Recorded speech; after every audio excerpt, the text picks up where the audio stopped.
Happy Saturday morning to all of my people, and welcome to Stoniecast number 100, the magical mark of 100, and season 3, episode 32 of Thoughts and Hunches, making money in bunches and sucker punches.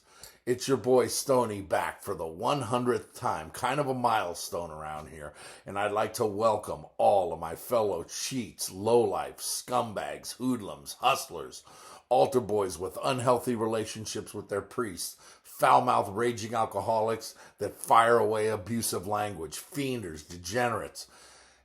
If you're new to the show, you probably fit into one or more of those categories, so welcome home. And make sure to hit the subscribe button right down here in the lower right-hand corner, so this way you can get notified every time that I put out a new video. To spread the word is very easy. Just tell other hoodlums to go to YouTube and enter hashtag STONIE'S winners. That's not STONEY, but it's STONIES winners, just like it says down here in the bottom left, down here right next to my picture. If you click on that, it'll take you directly to my page. Now, before we get to the picks, I have some thoughts and some programming notes.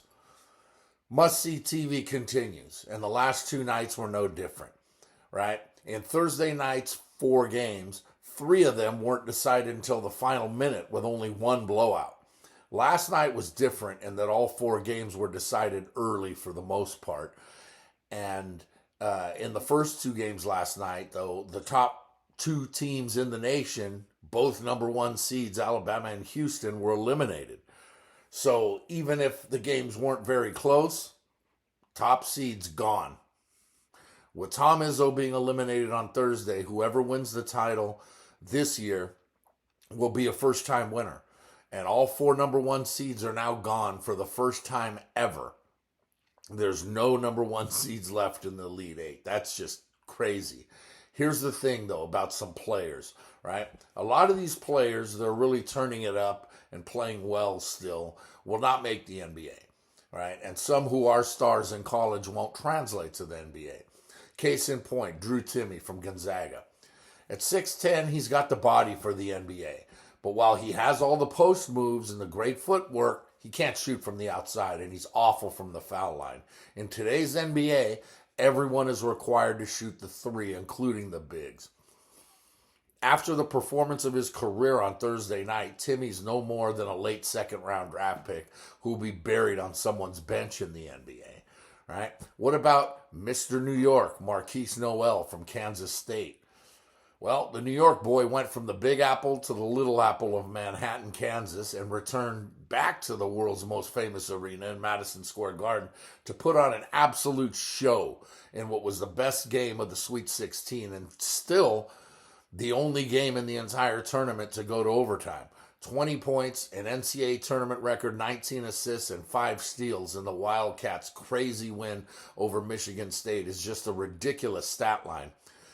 But at 5'8", is he really going to play in the NBA? Probably not. Name me one NBA player shorter than 6 feet tall that gets any type of significant playing time.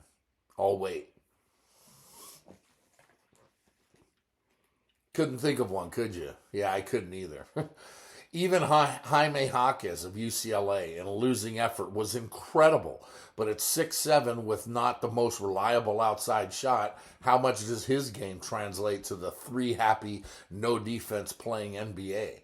Sure, Brandon Miller of Alabama, Marcus Sasser of Houston, Isaiah Wong of Miami, and others will hear their names called in June's NBA draft, but it's pretty much a foregone conclusion that the top pick in the draft is someone who's not even playing in college, and that's a 19-year-old Victor Wembanyama who's playing professionally already in France.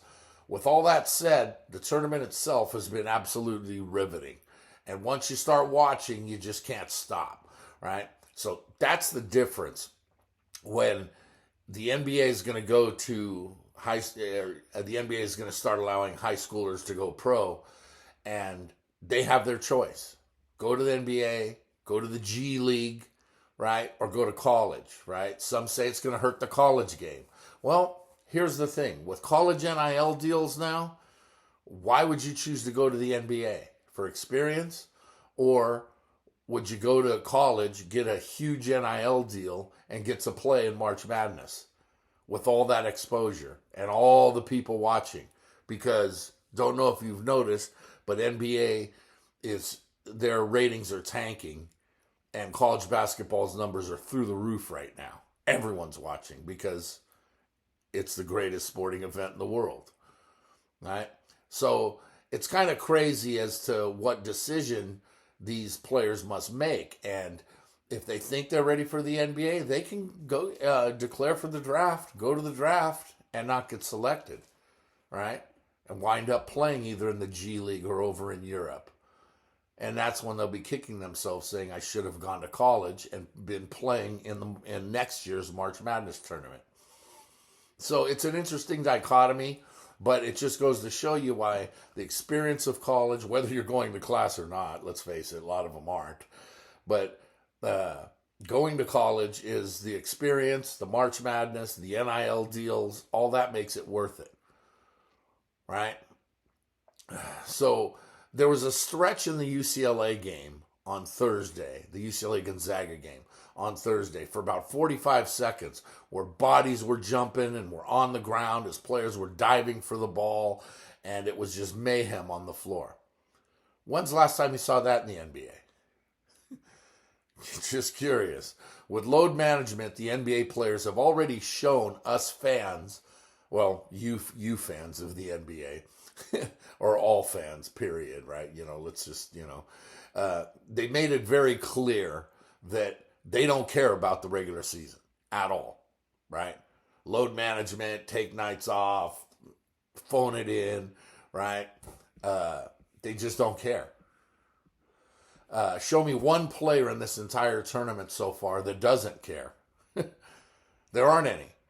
The diving, the passion, the fan support, and the overall play just once again reinforces my contention that the NCAA tournament is the best sporting event in the world. It cannot be beaten.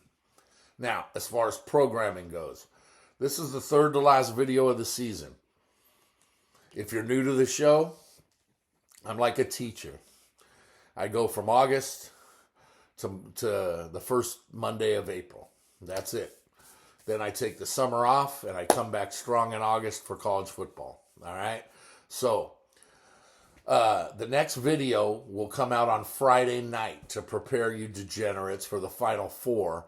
And then the last video of the season will be on Sunday, a day ahead of the national championship game on Monday, April 5th.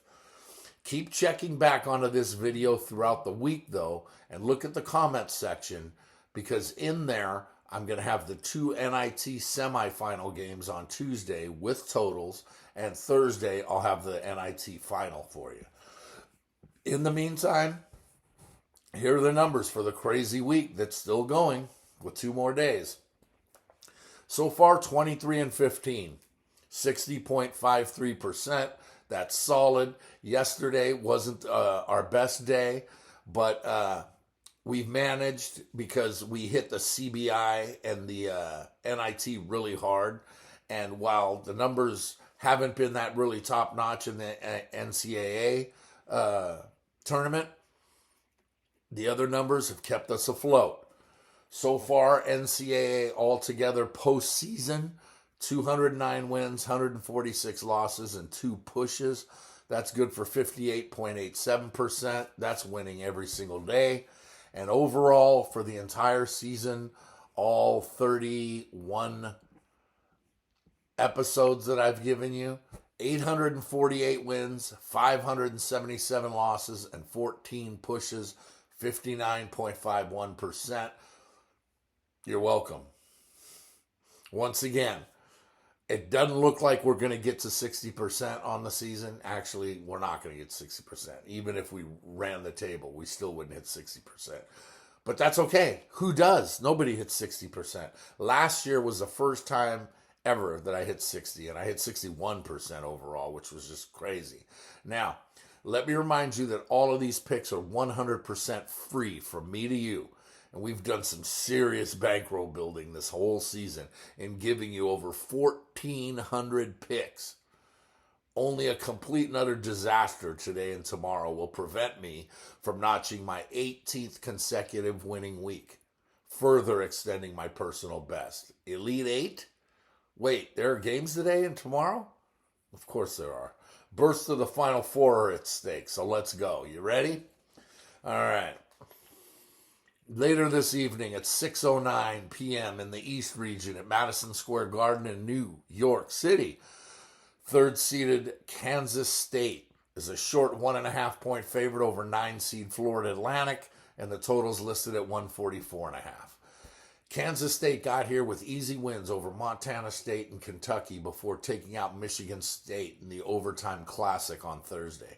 Marquise Noel is the story right now of the tournament so far after his eye-popping game against MSU. But Keontae Johnson is still the man, and that must continue. He has to deliver if K-State's to reach the Final Four. Johnson and Noel both average 17 per, and in order to slow down Florida Atlantic, they're both going to need to deliver probably even more than their 17 each and continue with their solid defense. FAU snuck past Memphis in round one, but has since beaten up Fairleigh Dickinson and Tennessee fairly easily to get to their first Elite Eight. John L. Davis, Elijah Martin, and Vladislav Golden are the Owls' leading scorers, but it's the depth and fresh legs off the bench that makes them so dangerous. They push the pace early and often and try to get as many easy baskets as they can and have no qualms about firing away from downtown.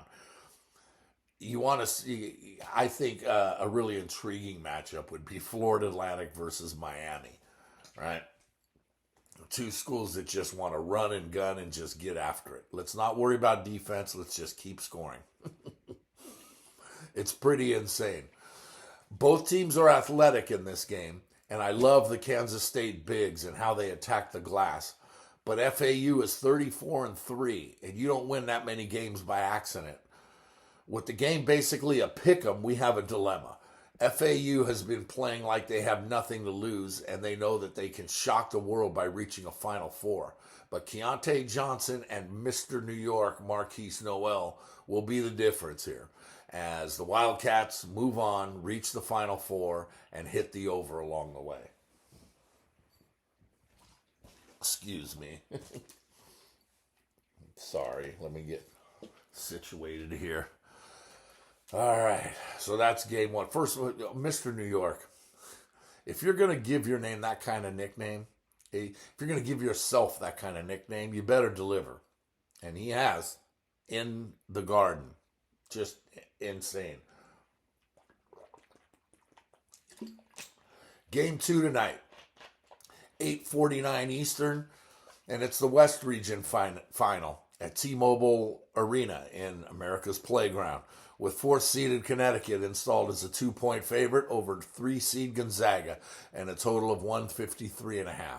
UConn's 3 wins have all been by at least 15 points, and the consensus in the national media and most people who've been watching every game of the tournament, like yours truly, is that the Huskies are playing better right now than any other team still standing. The balanced scoring of Adama Sanogo, Tristan Newton, and sharpshooter Jordan Hawkins give UConn their flash, but it's the big bodies that give them their thump. A tough, physical team that head coach Dan Hurley has molded to play together has to be the favorite here. Or should they?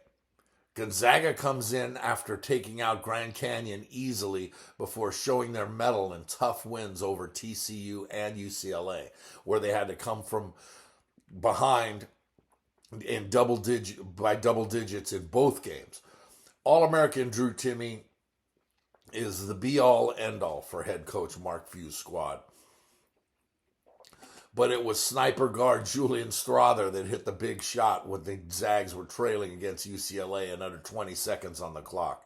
The Zags have won 11 in a row and 15 of their last 16 and are embracing the role of not only underdogs because they're not a top 2 seed, right? Every year they're a top 1 or a 2 seed and they're going to blow it. And then when they do, it's because of the West Coast Conference. And a lot of people have kind of shunned them and not given them the love. But this team has something going on here. because they had no business winning that game against UCLA, but they did. Right? Maybe that's just the UCLA fan in me talking, but they did. They pulled it out. Gonzaga did, and they're finding a way right now, even though this team's not nearly as talented as the team that was 2 years ago that lost the NCAA championship. Now, the Huskies have reached that proverbial next level, though, and that's the big difference, right? Because as dangerous as Gonzaga is, I have to roll with Connecticut, right? There's no reason to believe that they're going to slow down, right? So give me UConn in the over. I just have to. Two more games on the docket for tomorrow. That's it. Those are the two games for tonight. But moving on to tomorrow, 2:20 p.m. Games played in the afternoon tomorrow as opposed to prime time like they are tonight. South Region final in Louisville at the KFC Yum Center. 6-seeded Creighton is a 1.5-point favorite over number 5 San Diego State with the total set at 133.5. Creighton has had an impressive run so far with wins over North Carolina State, Baylor, and Princeton behind an offense that is pretty relentless. 5 players average in double figures led by their big body, Ryan Kalkbrenner and Trey Alexander. The beauty of head coach Doug McDermott's scheme and system is that any one of his 5 starters are capable of carrying the load, but they share it, and it's worked to perfection so far in this tournament. This was a dangerous team that I had picked to win the Big East, and I lost money with them back in February as they kind of went through a slump. But March hit, and they started playing better, and now it's all paying off, right? Andrew Nembhard, Arthur Kaluma, these guys are also dangerous options. And San Diego State's going to have to deal with all 7 or 8 guys that Doug McDermott's running out there. SDSU's reached their first Elite 8 with wins over Charleston, Furman, and top-seeded Alabama last night. Bama was the number 1 overall seed and was completely stifled by the Aztecs' smothering defense. Matt Bradley is the only Aztec that averages double figures, as San Diego State doesn't score much, but that's because they don't have to. Non-stop pressure from head coach Brian Dutcher's system always leads to turnovers. A lot like Creighton, though, the SDSU gets their production from a variety of different players like Lamont Butler and last night's hero Darion Trammell. In a classic offense versus an efficient defense, a lockdown defense, give me the defense every single time. Creighton has had a nice run, and I like Creighton, and I love Doug McDermott, but I have to roll with San Diego State and the under here. If you like Creighton, go ahead and take the over, but you're going to lose. I like San Diego State in the under. Tomorrow's finale should be a good one. In the Midwest region in Kansas City at 5:05 Eastern, the second-seeded Texas is a 4.5-point favorite over 5-seed Miami and a total of 149.5. Texas has 2 blowouts over Colgate in round 1 and Xavier last night, sandwiched around a close call with Penn State in round 2. At this time of year, teams with 1 superstar usually don't get this far without help, and Texas is no different. Marcus Carr and Serge Jabari Rice are the guards that lead the Longhorns, but Tyrese Hunter, big man Dylan Dessou, I always get Dylan Dessou, it's not Dessou, but Dessou, they're relentless. You know, they attack the offensive glass, they play good defense. You know, and they're going to have to be on point here tonight because the Hurricanes, they've cruised into their second straight Elite 8 with wins over Drake, Indiana, and last night, impressively, over top-seeded Houston. The nation's best backcourt has led the way behind Isaiah Wong, Jordan Miller, and Nigel Pack. Head coach Jim Laranaga's offense has enough big men to create some confusion, but this is a guard-oriented show, make no mistake about it. The ACC regular season champs are relentless offensively in shooting the 3 and attacking the rim, but they're in trouble tomorrow. In Texas's dominant run to the Big 12 championship and along the way in this tournament, their pressure and toughness has shown through. Now, nice run for the Canes, but I'm going to have to take the Horns here in the over. So there you have it. 4 games through today and tomorrow with totals. But like I said earlier, make sure to check back on Tuesday and Thursday for my NIT selections to kick off next week. So that's all you get. 8 plays with totals. That gives us plenty. 16 heading into the Elite 8. Moving on to the weekend, right? Moving on to ending the week. Sorry, I'm all kind of a little jacked up right now because it's weird for me putting out these videos in the morning, especially so early. We're already off to a hot start this week in what I hope will be my 19th straight winning week. So, next video will be posted on Friday to prepare you all for the Final Four. So just remember that if you want to win big, you got to bet big. If you can't go broke taking a profit. Scared money don't make money. To me, the action is the juice. There's money on the streets that can't be ignored. And finally, good luck to you.